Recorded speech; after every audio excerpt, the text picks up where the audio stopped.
Okay, we move forward then with part two of our press conference here from Abu Dhabi with the two world title contenders, championship leader Nico Rosberg from Mercedes and Lewis Hamilton, also of Mercedes. We'll start with you, Nico. How are the nerves compared to 2014 championship showdown? Are you feeling more confident this time? It definitely helps, yeah, to have been there, done that, you know, and so this is the third time that we're fighting for the championship and second time that it's gone to the wire. So for sure that helps to feel more relaxed.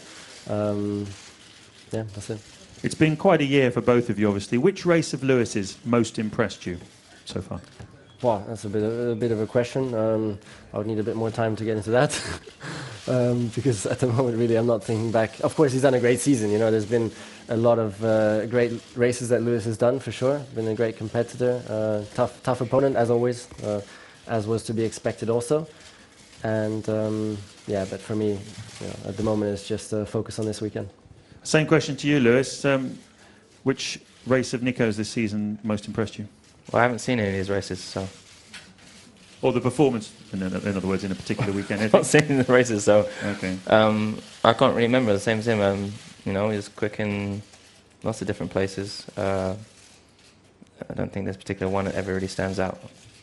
Okay. We were just talking a minute ago with Kimi Räikkönen, who obviously his 2007 championship, very unlikely, given you and Alonso were leading going into that race. Another unlikely one was here in 2010, where Vettel was the least fancied going into that weekend, and he came out as the world champion. Do you take confidence from those two turnaround events to say that anything is possible in this scenario? Not really, because, I mean, it doesn't really make any difference this weekend, so... Okay, right, let's throw it to the floor. Who's got the first question?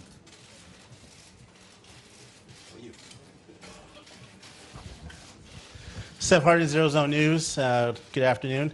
This question is for Lewis. Lewis, if you win this weekend, this is win number 53. You inch closer to Schumacher's record. If things don't go the way you hope they will this weekend, would that be sort of a bittersweet ending to the season for you? Well, firstly, Michael's a long way away, so it'll be a millimeter step closer to Michael. And if, you know, that's my sole goal this weekend, is obviously to win the race. Nico's been really quick here the last couple of years, so it's something that it will be a challenge for sure, but one I'm certain that I can face head on and do well. And in terms of if the championship doesn't go the way I'd hoped, well, I mean, the championship generally hasn't gone the way I'd hoped up until now, so 2016 has generally been not been a spectacular year. But there's been lots of positives to take out from it, and either way I will take all the positives into next season. Gentleman over there, blue shirt. To both of you, Lewis has obviously had worse reliability this year out of the two of you and would be leading on points even if Malaysia hadn't happened. Nico, how would you feel about the perception that that's facilitated your championship win, if that's the way it happens? And Lewis, how do you feel about that too? Me first? Yeah. Of course, I'm aware of how the season has gone for both of us, but you know, those thoughts. First of all, the season isn't even finished. You know, we still have one race to go, so it would be definitely premature to get into any such discussions. But anyways, such thoughts, I don't have them at the moment in any way, because for me it's all about, you know, concentrating on myself this weekend, and I'm excited to go into the last race, fighting for the championship again with Lewis, you know, and yeah, so I'm just really focused on trying to get the job done, and I really would like to win this race, you know, and finish the season with a win. That would be awesome. Lewis? Well, I mean, I don't know. I mean, for me, it's as I said, it's been a challenging season in terms of having the ups and downs that I've had. But I think that I've really managed to strengthen the tool that, in terms of turning negatives into positives. This year has been a real challenge in terms of strengthening that tool and being able to do so. So I'm really proud of what I have achieved. There's been moments in the year where, you know, 43 points behind, thought it was impossible to come back from, but somehow turned it round, and then I'll be 33 points behind and almost turn it round. So I think this year's generally shown that, for me, continue to show me that anything's possible if you put your mind to it, and I'll keep facing the races upcoming with that mentality. Mark on the same road, gentleman over there. Heikki Kulta, Turun Sanomat. Nico, is this the most important weekend ever for your whole family? That's a pretty easy one to answer. First of all, I'm surprised you didn't pull out a statistic. That's very surprising. And secondly, no, for sure, it's not the most important weekend for my whole family. That's very, very easy to answer, and that has become more clear also with the birth of our daughter. The first question was has been posed by Andy Banks on BBC. Sorry, we forgot. The gentleman over there, yeah, the blue polo. Jerome Pugmire, Associated Press. Question for Nico. Given that you've finished runner-up twice, and considering that you're in a dominant position coming into this race, if you do finish second, would this be the most bitter of the three runner-up positions that you've had? Again, why that's not going to make me go faster to have such thoughts, about something that might or might not happen in the future. For me, what's important is now, and that's worked for me until now. That's why I'm in this position, fighting for the championship right here because of that approach. So I just stick with that, continue, and focus on the race win this weekend. That's it. Beside him, blue shirt. John McAvoy, Daily Mail, to Nico. Can you say that you won't get involved in any dodgy driving, or with it all on the line, is it no holes barred in this last race? Again, it's none of what you just said. It's going to be a weekend like any other, where I'm going to go for the race win and do what it takes to get that, and that's it. So whatever's needed to do it, is it? Well, within the limits of what's acceptable, of course. Next one, just a second, lady over there. Kate Walker, motorsport.com. I've got a question for both of you. It's been a close-fought season with the advantage swinging in both of your favours. What would each of you say was your best and worst drive of the year, please? Me? If it's okay, I'm just going to dig into the best. I prefer that one. And so one of the highlights for me was Singapore, definitely this year, because it was just a weekend that really, in an important part of the season also, which really went my way, starting with qualifying, then in the race having the pressure from the Red Bull and still getting the win in the end. That was one that I really like to look back on. Can you remind me of the bad races that I had? I'm sure there's been some bad ones, but I can't remember. I don't even remember that. Yeah, no. Can someone? Seriously? No. I don't want to just discard the negative ones, so that's why I just need help remembering. Singapore was... Yeah, Baku as well. That wasn't really my fault. I had a dodgy engine setting, but I think it's important for me is to definitely try to remember the negative ones, because those experiences are generally what help you realize or appreciate more the wins. And I'm sure there's been, if I look at Japan, for example, getting off the line terribly, there's been several races like that. But regardless of those really bad starts, I've always come back through with a fighting spirit, and that's for me something to be proud of when I finish the race, that I given it everything, regardless of the stumble or the mistake at the beginning. But one of my favorite races was Monaco, I think, in tough, tricky conditions in the rain in Monaco, and then wet to dry, staying out ahead of Daniel was a serious challenge, and one I really loved.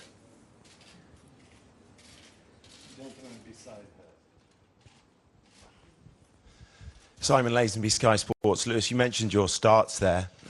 If you aren't to go on to win this championship, will you look back, and how much responsibility personally will you take for it, along with perhaps the reliability issues that have cost you? I won't really look back. When I get to the end of the season, I'll be looking forwards. generally don't dwell too much on the past.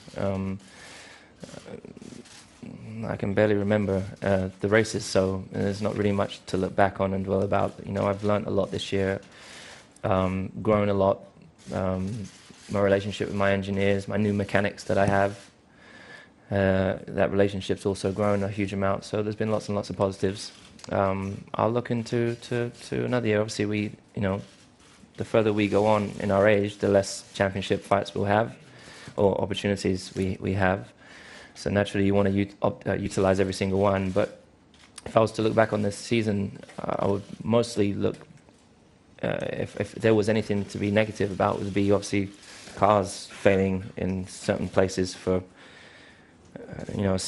generally a car that just wouldn't stop through testing with the same engine, to then have the issues we've had. But again, Mercedes recognized those faults and did everything they could to try and rectify them, improve, and we take that as a team collectively. We take that on to next year and hope that we will be stronger and won't have problems like that. And we are a team. We win and we lose together. So, as I said, I'll just be looking forwards into another season. I know my ability. I mean, I think I've shown it time and time again, and I'll continue to do so in the future. Gentleman over there with the beige.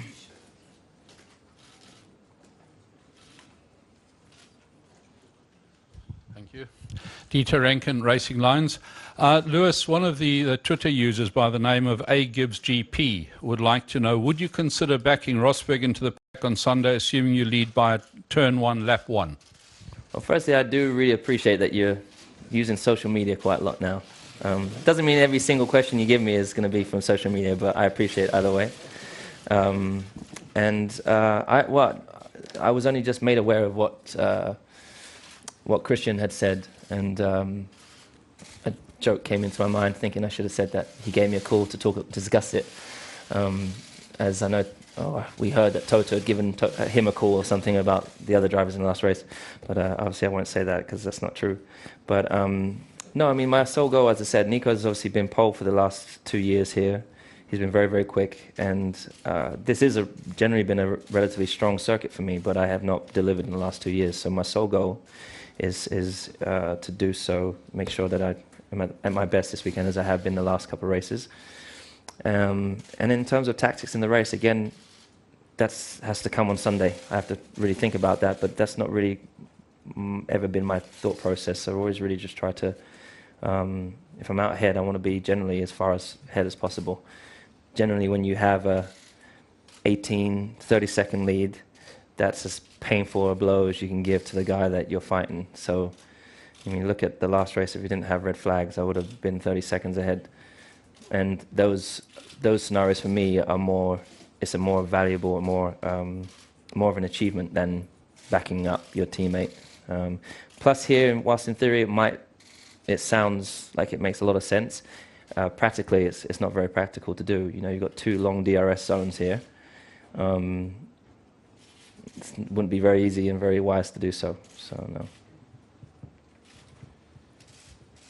Gentleman over there with the blue shirt. Walter Costa, Saarbrücker Zeitung. Nico, Eric.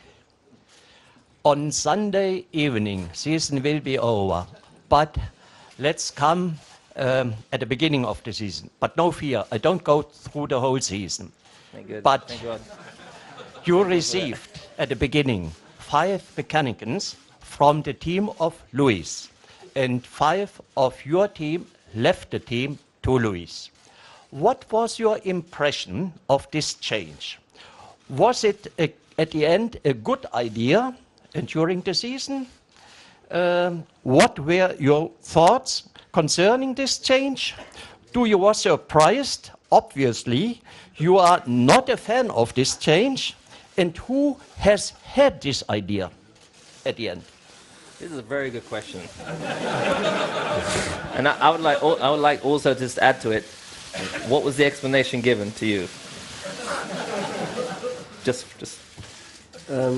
So the easiest way to answer that is if we look at the recent team spirit within the team, because we've been fighting now for 3 years, and it's within the team that we're fighting for the race wins and for the championships. So it's quite natural that a little separation can happen between the two sides of the garage. And for the overall team performance, that's not a good thing, because for the overall team performance, you want to have great team spirits, everybody fighting for one direction, everybody holding together. And that's why the decision was taken to rotate a little bit, and I think it's shown this year that it's been a very, very good thing to do, because our team spirit has been as good as ever. We've seen that recently. We had some great parties together and whatever, and everybody's just sticking together, and it's an awesome feeling within the team. So yeah, it looks like for sure that was the right thing to do.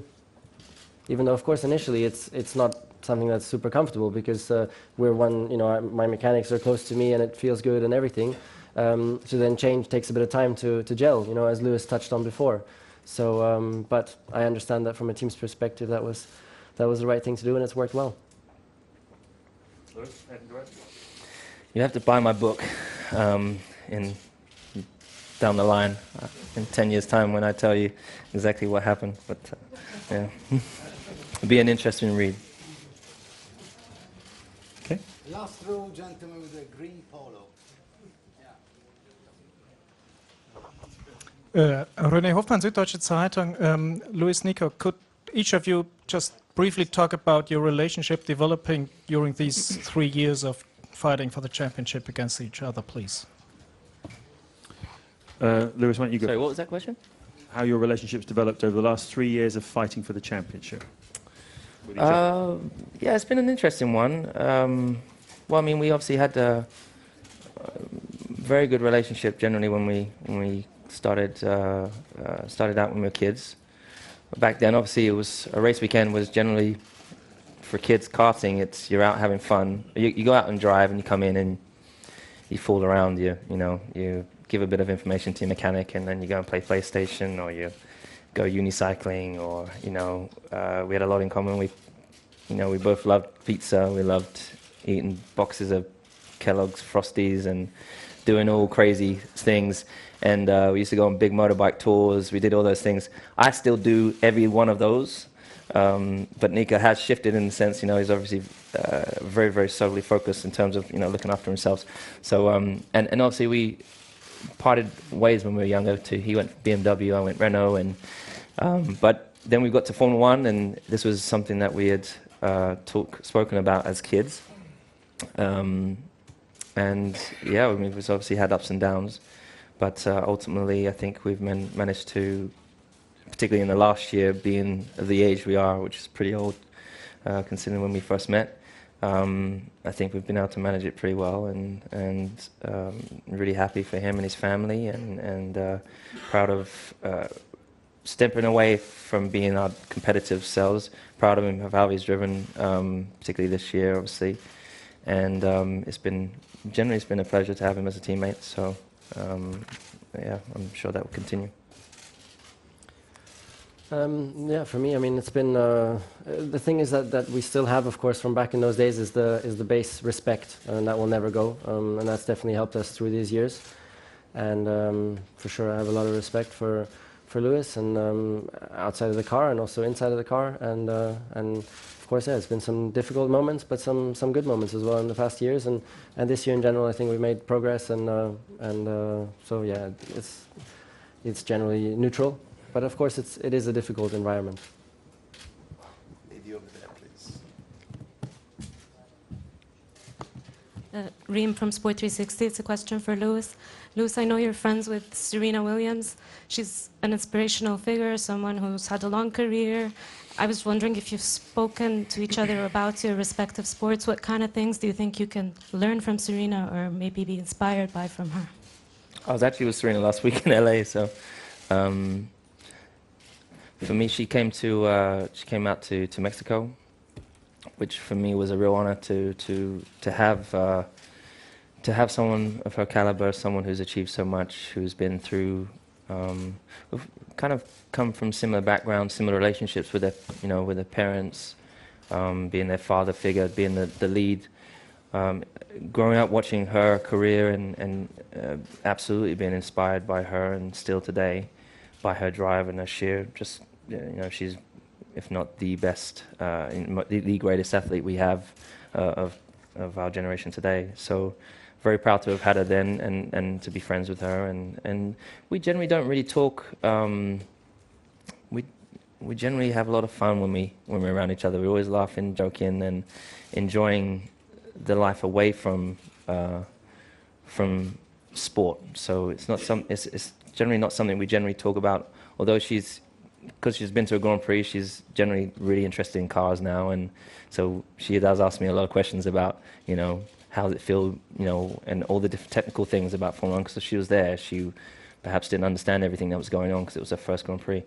But yeah, I'm absolutely mesmerized by what she has achieved, and am definitely inspired by her as an athlete and as a human being. And so try to learn from her. Every now and then she'll give you a bit of that magic in her words. Venus talks a lot about wisdom and about her growth and about the process of being a sportsman and women. So generally from both of them, I take a lot of inspiration and admire both of them hugely. Yes, gentlemen. Heikki Kulta, Turun Sanomat. Louis, the very sad news from last week, did that affect your preparations? The last week, particularly, it was definitely a difficult week.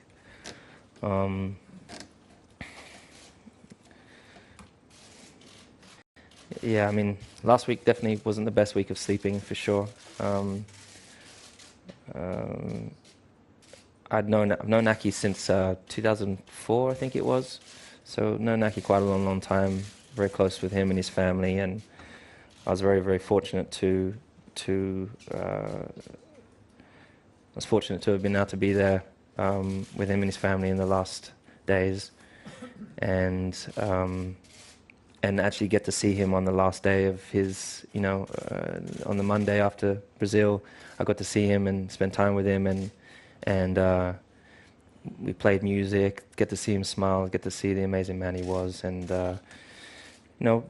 proud to have known someone like that and have someone like that in my life, which who had been hugely incredibly helpful in my time. He's very instrumental in me getting that seat at McLaren in Formula 1, as he had built a really strong relationship with Ron, and Ron was kind of a mind state that if Aki says you're ready, then I believe you're ready. So Aki would take me through all these tests, and he would look at me, and he would look at me deep in my eyes, and he'd be like, "Yes, you're ready, I can tell." And so I have all these great memories with him, and yeah, for sure, we don't know always why these things are sent to such wonderful people as well. You hear about prisoners who have done the worst things, who died happily in their sleep, and then you hear about someone that's almost a saint like Aki, who'd go to Ethiopia and help children, and has helped so many people, and then affected everyone that he had met in a positive light. To have finished his life so early was definitely tough to see. But coming here this weekend, whilst I have that fighting spirit in my heart from the last races I've done, I come here with almost double the power, in the sense that I feel that I want to win this race more so for him. We were texting every single race through his battle, and particularly the last race on Sunday. Yeah, so that's coming in here this weekend. Whilst it's an emotional time, I'm here to try and do him proud, do him as he, do well for him as he had helped prepare and drive with the belief that he had in me.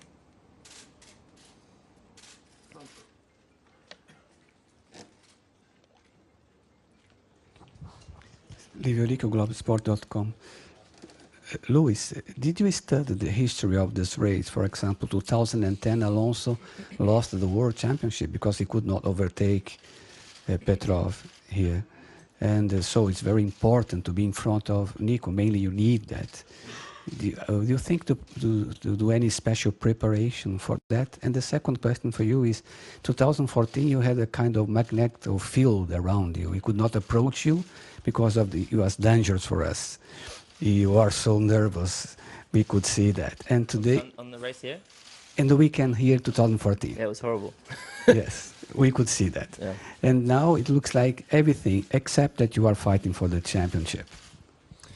Yeah, well, I mean, in terms of studying the race, I mean, I've been with the engineers. I've obviously know everything about the history of this race and where I've been, the good and negative points, the things that I can work on for this weekend. So I'm fully up to date with that. You know, generally because this track, there's generally one line through the first section, for example. It's very hard to follow. You need pretty much a 1.1 second advantage for the car behind to even be in a position to generally overtake the car ahead. So this is quite a big delta compared to other races. And that makes it very tough, and hence why I'm coming here to make sure I'm on the first place on the front row, which is, as I said, very, very much aware of how difficult it's been in the past, but with the belief that I've been able to do in the last races, I believe I can do that here, and know that I can do that here. So that's the goal. And the second one was 2014. Yeah, it was a turbulent year again. I remember. Is that the one race? That was the year that we did the thing. We had the issue in Monaco, right?